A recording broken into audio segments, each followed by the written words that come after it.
ganu kàsà ìganu akàsà ìganu kalẹ̀ nílé olóore ilé olóore ẹni là á ganu sí ganu akàsà ìganu kalẹ̀. àwọn àfa ganu lọ́sọ́dọ̀ Wàsíù nítorí oore ganu akàsà ìganu kalẹ̀. Wàsíù Àyìndé ganu kalẹ̀ lọ́dọ̀ Tinubu nítorí oore ganu akàsà ìganu kalẹ̀. ìnira ètò.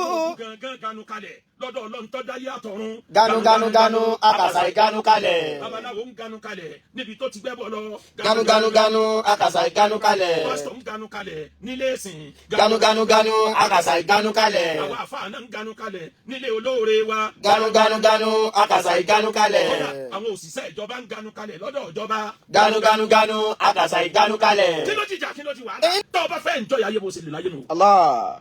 mo ti sọ fún ọ pé ọjà wèrè ní íńtánẹ́ẹ̀tì o lè nájà lọ́jà wèrè kán má bu ẹ̀jẹ̀ ọ̀fẹ́ ṣàìn lórí íńtánẹ́ẹ̀tì ọwọ́ ní Facebook kò ní ranjú mẹ́kù yóò kọ́kọ́ fèsì ẹ̀ náà kó tó búùkù ẹ̀ lẹ̀ pé wọ́n náà ọ̀yá o ti di star Facebook ó fèsì ẹ̀ àwọn èèyàn bú orí Facebook ó ranjú mẹ́ wọ́n á pè ẹ́ lówó kọ́tọ́ jẹ́ bọ́ọ̀lù orí Google yóò kọ́kọ́ gún ọlọ́run náà bọ́ọ̀ bá kó ń bẹ̀ tó ní orí Instagram ni wo gíráàmù ẹrù wèrè yóò kọ́kọ́ jíwọ́ ọba ẹ̀ tó bá fẹ́ star TikTok wọ́n sọ jágbàjàgbà ń parẹ́ kó tó wá di star lórí TikTok Twitter yóò twist ẹ bí ìgbà tí wọ́n ń twist igi ni àwọn èèyàn bútẹ́ ń bẹ lórí Twitter wọ́n twist ẹ tó bá wà farabalẹ̀ Twitter wà tẹríba fún Facebook wà tẹríba fún ẹnu ọjọ́ mẹ́ta péjì wa bíi mẹ́ta ní ẹja gbàsẹ́ rí pákà rẹ̀ ni kí lọ́kàn mi pẹ̀lú péjì bá ti sí táwọn èèyàn bá ti tó nípa tó wà ń bò mí wọn ti tún rọ́dé ẹni tó sèyẹn lójú ó tì torí tó ń fẹ́ ni pé ká máa kárí bọnú àwọn ọ̀dẹ̀ rí yẹn ro ìnira ètò òkú fẹ́lì máa yẹ fún ṣèdò ìsàtọ̀ ọba wáyé lámúyẹ ti bí ìsàtọ̀ ọba wáyé lámúyẹ ti bí. ẹ wá rí nítorí Ọlọ́run gbogbo ẹni tó parí ìjà láàrin MC Olúọmọ pírẹsidẹ́ǹtì gbogbo onímọ́tò ní Nàìjíríà àti alága onímọ́tò lẹ́kọ̀ọ́ Mustapha Sego gbogbo yín tẹ́ parí ẹ̀ àánú Ọlọ́run ò ní wọn yín títí ayé. Àmín. àwa náà gbìyànjú ká contribute kádàrá Ọlọ́run ò jẹ́ mo mọ iye ìgbà tí mo wọ́nà pé kémi àti MC kájọ jókòó wọ́n ní wọn tó jẹ́ pé mẹ́sẹ̀gì la kàn yẹn change tí ò sí pé lórí nǹkan mi ju lórí ìjà yẹn lọ pé bó làlàáfíà ó sì jọba ẹ̀yin méjèèjì ẹ̀dẹ̀ dúpẹ́ lọ́dọ̀ Ọlọ́run àwọn tí wọ́n ti ń ṣiṣẹ́ mọ́tò káyìn méjèèjì ò tó dáyé ẹlòmíín bẹ ní gáràjì tí sì ti ń jáwé Ọlọ́run dẹ́ ṣàánú ẹ̀yin ó ní ká ẹ̀rọ náà lọ àwọn yẹn dẹ̀ ń kó sí yín láàrin ẹni tó gòkè àtẹni tó gòkè ló yẹ wọn jẹjọ́ rẹ̀ àwọn àríjẹ́ ń di ìbàjẹ́ òní fẹ́ kẹ́ ẹjọ́ rẹ̀ mùsùlùmí wà lẹ́yìn méjèèjì ẹ̀yin méjèèjì máa ń wà proud of mùsùlùmí ní àtọ̀gá àtọmọsẹ́ ẹjọ́ wà proud pé mùsùlùmí nìyẹn ẹ dákun ẹ ní rí ìbínú Ọlọ́run Àmín. ẹ má tó dá ìjà míì sílẹ̀ mọ́ gbogbo ẹ̀yin tẹ̀ ń díjà sílẹ̀ àwa náà ó jáde láti sọ fún yín pé ẹjọ́ mi àlàáfíà òru ara ganu kàṣà ìganu kalẹ̀ ó ń lọ́dọ̀ MC Olúọmọ tani ọ̀dẹ́ bẹ̀ tí ò ní rẹ́rìn kú o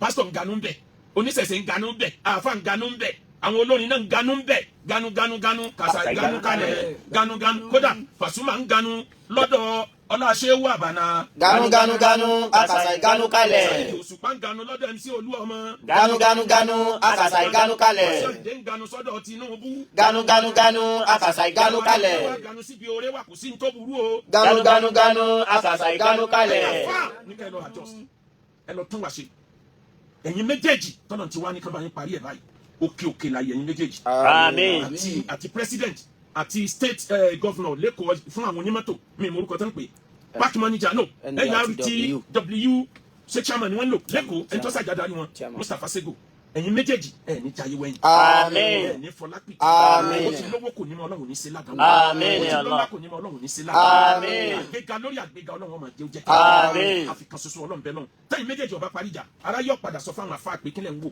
àwọn méjèèjì yìí sì ń rẹ̀sìn lọ́wọ́ MC ó ná owó rẹ̀ sí ẹ̀sìn tààrà tí ò rújú bẹ́ẹ̀ náà ni tiwa lọ́yọ̀ state náà náwó chairman park manager lọ́yọ̀ state Alhaji Tommy òun náà ń sí ẹ̀sìn tààrà kọ́lọ́ mọ́ bàtì ẹ̀ náà Àmín. àwọn fún gbogbo yín ẹ̀ ní jayé wẹ́yìn Àmín. ẹ wá dákun Ramadan náà dé gbogbo ẹ̀yin tẹ́ ẹ mọ sponsor wá sí wa nínú Ramadan náà à ń retí yín ẹ mọ káàárẹ̀ ọkàn àwọn kan ti dìde nínú ẹni tí mo sponsor wá sí wa nínú Ramadan ẹni tó jẹ́ number 1 oní Alhaji Dr. Awa Ibrahim láti bí 15 years ago láti ìgbà tí ọ̀gá mi Dr.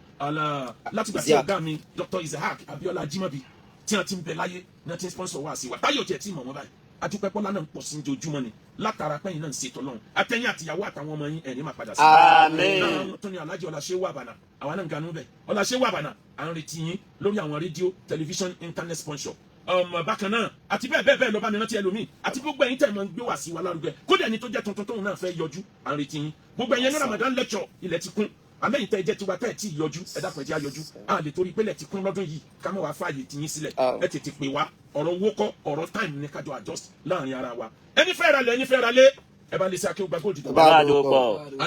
anílẹ̀ ní gbogbo ilẹ̀ Yorùbá thousands of acres of land eléyìí tó bá fẹ́ ń bẹ̀ ló rà a sì láwọn ilé táwọn èèyàn fẹ́ tà nígboro ní gbogbo ilẹ̀ Yorùbá ẹ bá wa dòwò pọ̀ àjì 2025 àwọn èèyàn ti sanwó rẹpẹtẹ ẹ sanwó sọ́dọ̀ wa allocation o àìsè sọ̀rọ̀ ń gbó ẹ sanwó sọ́dọ̀ wa umrah Ramadan ó kù díẹ̀ kékeré báyìí tá stop ẹ̀ ní tìtorí ní táwọn pé ń bọ̀ lórí ọ̀rọ̀ umrah bí wọ́n lè stop ẹ̀ anytime àwọn tó bá tètè yọjú wọ́n tẹ̀lé wa lọ pẹ̀lú ògo Ọlọ́run ẹni ń wọ́kọ̀ ẹni ń wáyà ẹ má jẹrà kálé ẹ text message tàbí kẹ́ lu WhatsApp number 08057818180 0035066 ẹ mọ̀ ọmọ yín wálé ẹ̀kọ́ wa Royal Gogo Plus School àwọn ọmọ náà lálùbáríkà jà wá. Àmín. tí ìyá wa ìyá kàsẹ́ẹ̀tì ìyá dáadáa nìyá náà gbogbo nǹkan bá ti jẹ mọ́ ọ̀rọ̀ ẹ̀sìn ìmọ̀ nǹkan màmá yẹn lára ni ní last week tá nǹkan àwọn tá a jọ fèsì ìṣòro ẹni tó wá yẹ̀yẹ́ gbogbo àwọn àfa mi rántí dákọ̀ màmá kàsẹ́ẹ̀tì ẹ jà yí pẹ́ o àwọn ọmọ yín ó sì jù yín lọ lójú wọn tẹ̀ tí ń jù yín lọ torí gbogbo ọmọ yín kò sí etí ọ̀yẹ́jú bẹ̀ ẹni tí ọba mọ̀ ní kókó wọn ọmọ mo ṣàdúrà fún ọ̀gá wa ní Fresh FM Ọlọ́run kó bá ní dúró tì í Àmín. ayéfẹ́lẹ́ Ọlọ́run má padà lẹ́yìn Àmín. Ọlọ́run ti tóbi Al-Qur'an Àmín. gbogbo ẹni tẹ́ fẹ́ràn wa Ọlọ́run bá fẹ́ràn yín ẹ Àmín. bá ní follow new page wa yìí Al-Wazir TV new page ni ẹ bá dà wàràwàrà wà bẹ́ẹ̀ ẹ bá wa like ẹ bá wa follow ẹ bá wa share lecture tó nínà jìnnà Ọlọ́run ó fẹ́ràn yín náà o 0057 òní ni birthday Dr. Yinka Ayéfẹ́lẹ́ àbí Ọlọ́run kó jẹ́ kẹ́mi Dr. Ayéfẹ́lẹ́ ogun. Àmín. àwọn bẹ́tà Dr. Ayéfẹ́lẹ́ Ọlọ́run jẹ́ wọ́n gbàbúrò láìpẹ́ o. Àmín. Ọlọ́run jẹ́ wọ́n gbàbúrò láìpẹ́ o. Àmín. Ọlọ́run jẹ́ wọ́n gbàbúrò láìpẹ́ Àmín. o. Dr. Yinka ẹ sáná sí kí n náà ti ń pè o ẹ jẹ́ náà yóò tó ń jò padà o Ọlọ́run ṣe bẹ́ẹ̀ a máa retí láìpẹ́. Àmín. 0057 818180 00350 66122. Yinka Ayéfẹ́lẹ́ happy birthday to you. Allah, happy birthday to you. We wish you many happy returns. Happy birthday to you. Allah, happy birthday to you. Allah, happy birthday to you. Allah, we wish you many happy returns. Happy birthday to you. Rabbil alamin. Wassalamu ala al-mursalin walhamdulillahi rabbil alamin.